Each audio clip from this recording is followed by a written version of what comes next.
नमस्कार मित्रांनो. ज्या प्रकारे कॉकरोच जनता पार्टीने जंतर मंतरवरती आंदोलन केलं होतं, त्यामध्ये खूप साऱ्या जेन-झीचा सहभाग होता. त्याच पद्धतीने आपल्या भारतामध्ये आता खूप वेगवेगळ्या ठिकाणी आंदोलनं होत आहे.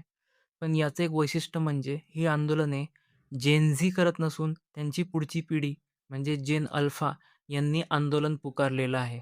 तर यामध्ये सर्वात पहिले महाराष्ट्रातील धाराशिव जिल्ह्यामधील सोनारी या गावापासून सोनारी गावातील जिल्हा परिषदेतील शाळेतील विद्यार्थ्यांनी थेट जिल्हा परिषदमध्ये जाऊन आंदोलन केले आणि याचे उत्तर म्हणून प्रशासनाने तातडीने शिक्षकांची नियुक्ती करू असा निर्णय घेतला. दुसरे आंदोलन हे बीडमधील परळी येथील वैद्यनाथ विद्यालयात झाले.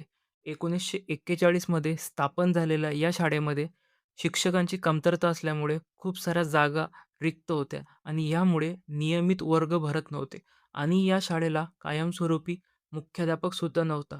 यामुळे 450 पेक्षा जास्त विद्यार्थ्यांनी शाळेच्या परिसरातच वर्गांवरती बहिष्कार टाकून आंदोलनाला सुरुवात केली आणि त्यांनी मागणी केली, "आम्हाला शिक्षक द्या आणि आमचे वर्ग नियमित घ्या आणि आमचे शिक्षण वाचवा." तसेच आंदोलन हे राजस्थानमधील जालोर जिल्ह्यातील एका सरकारी शाळेतील विद्यार्थ्यांनी केले. त्यामध्ये शिक्षकांची कमतरतेविरुद्ध त्यांनी आंदोलन पुकारले.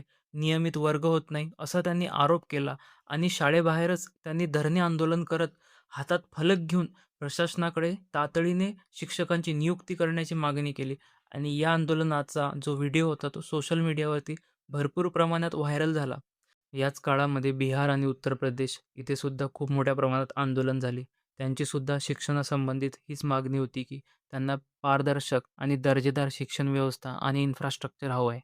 यामधून आपल्याला एकच संदेश मिळतो, धाराशिव असो, परळी असो, जालोर असो किंवा देशातील कोणतंही राज्य असो, त्यामध्ये विद्यार्थ्यांची एकच मागणी आहे, की आम्हाला दर्जेदार शिक्षण द्या. विद्यार्थ्यांच्या हातात पुस्तक आणि पेन असायला हवं. आंदोलनाची फलके नाहीत.